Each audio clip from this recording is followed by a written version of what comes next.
Combattants de l'indépendance, aujourd'hui victorieux, je vous salue au nom du gouvernement congolais.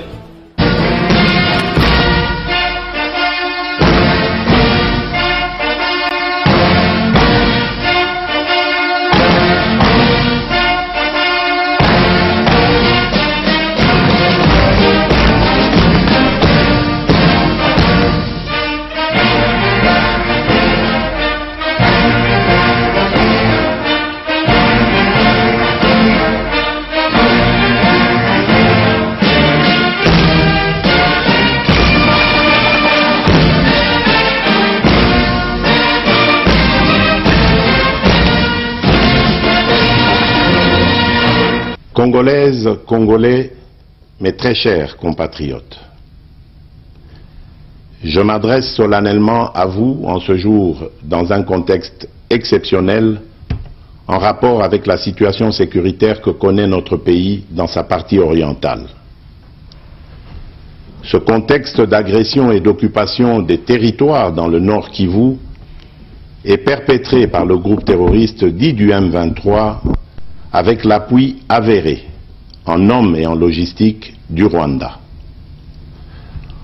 Au moment où je fais cette adresse, nos agresseurs occupent certaines localités dans le territoire de Rutshuru, occasionnant ainsi un drame humanitaire avec plus de 200 000 compatriotes forcés de fuir les affres terroristes dans les zones de combat. Ils se retrouvent en dehors de chez eux, sans logis, sans nourriture et sans soins. Des instructions précises ont été données au gouvernement pour leur rassemblement et leur prise en charge. Au-delà de ces efforts, j'en appelle à un élan général de solidarité pour alléger leur fardeau. Certes, cette situation n'est pas nouvelle.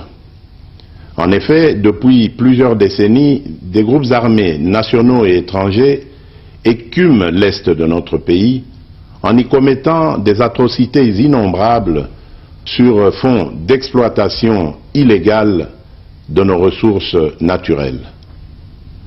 C'est ainsi qu'à l'occasion de mon avènement, j'avais été amené à prendre l'engagement devant la nation de rétablir au cours de mon mandat la paix et la sécurité là où elles sont compromises et de les consolider là où elles existent. Sitôt dit, sitôt fait, j'ai sans délai et de bonne foi commencé à développer, notamment avec tous nos 9 pays voisins, une diplomatie de proximité en vue d'établir avec eux des relations de coopération franches, transparentes et de caractère gagnant-gagnant. Avec l'Ouganda, par exemple, nous sommes allés jusqu'à décider de mutualiser nos forces armées afin de combattre ensemble la nébuleuse des ADF, une milice d'origine ougandaise qui cependant n'opère que dans le Nord Kivu. Et aussi, nous avons lancé 2 projets de construction de routes transnationales. Avec le Rwanda, un mémorandum d'entente a été signé dans le commerce de l'or avec une entreprise nationale. Une ligne aérienne a été ouverte à la compagnie nationale rwandaise dans notre pays et un accord de non-double taxation a été signé. Malgré cela, ce pays va nous surprendre en réactivant les terroristes du M23. Alors qu'il avait été défait par les armes en 2013, le M23 va refaire surface en prenant notre armée à court, notamment à Bunagana, cité qu'il occupe depuis le 13 juin 2022. En effet, sous la fallacieuse accusation de soutien des FARDC au FDLR, le Rwanda a en réalité des velléités expansionnistes, avec comme intérêt principal l'appropriation de nos minerais, et pour ce faire, il s'active à déstabiliser l'Est du Congo pour créer une zone de non-droit en vue d'assouvir ses appétits criminels. Pour faire face à cette situation, 2 options s'offraient à nous, la diplomatie ou la guerre.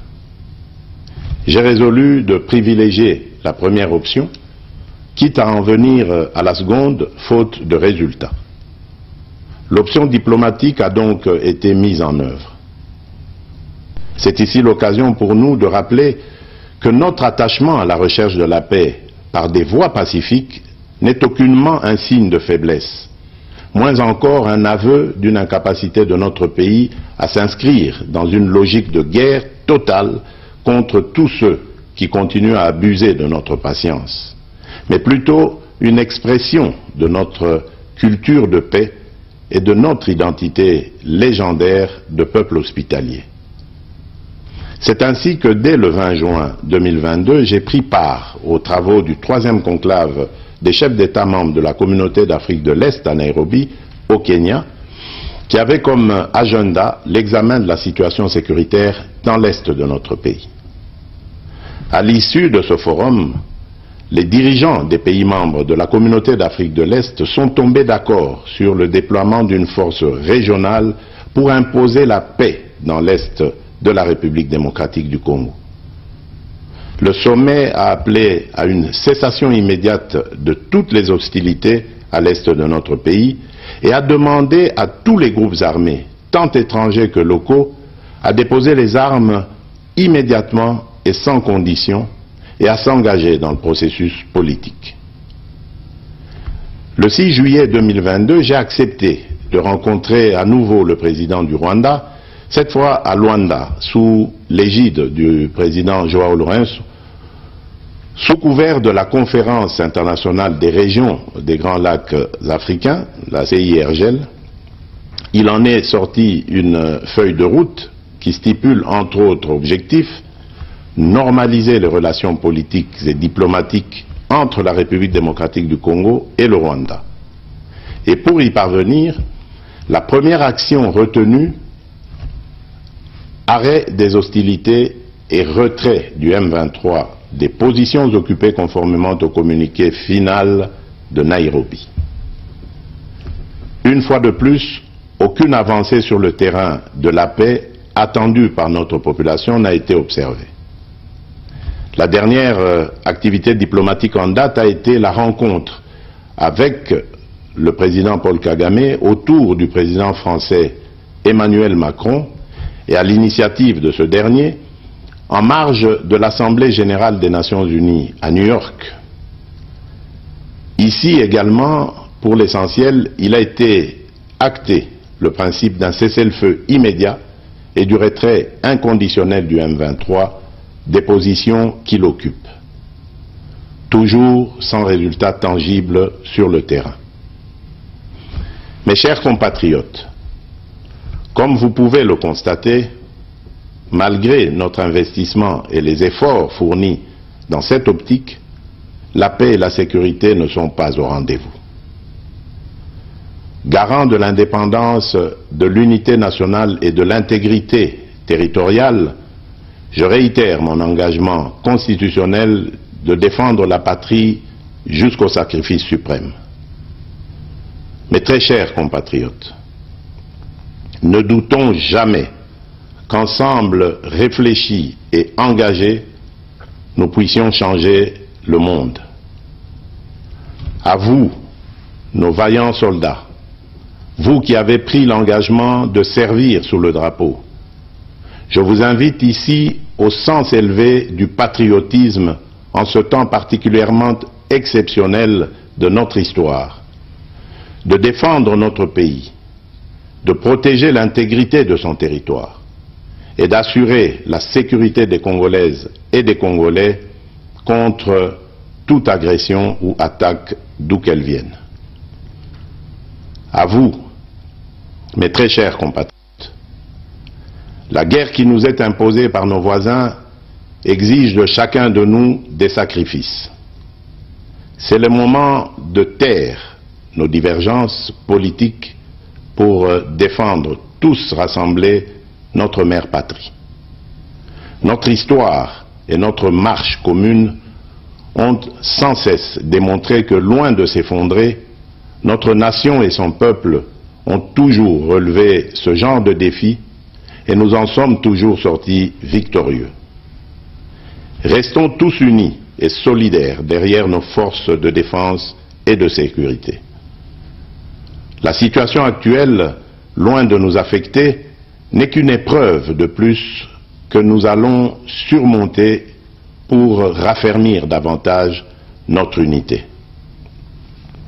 Au-delà de tout clivage politique, idéologique, religieux et tribal, la défense de la mère patrie est le seul objectif qui doit nous unir en ce moment. Le pays nous appelle. La nation a besoin de l'engagement de toutes ses filles et de tous ses fils. Je vous appelle à ne pas céder aux propos xénophobes et autres discours de haine ou de stigmatisation des communautés rwandophones, dont l'asservisseur se sert pour faire du chantage et de la manipulation. Tout acte allant dans ce sens sera sévèrement puni.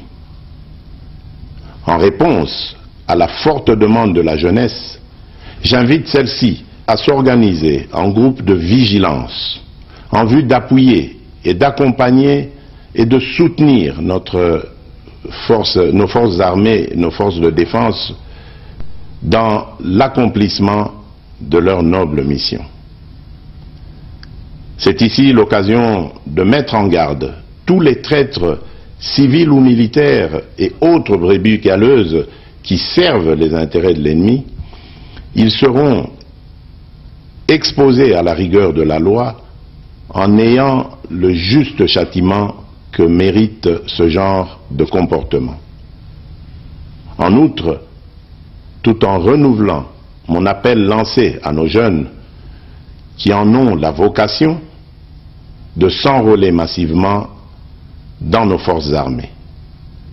Je réitère l'instruction faite au chef d'état-major général d'accélérer à cet effet la mise en place de centres de recrutement à travers les 26 provinces que compte notre pays.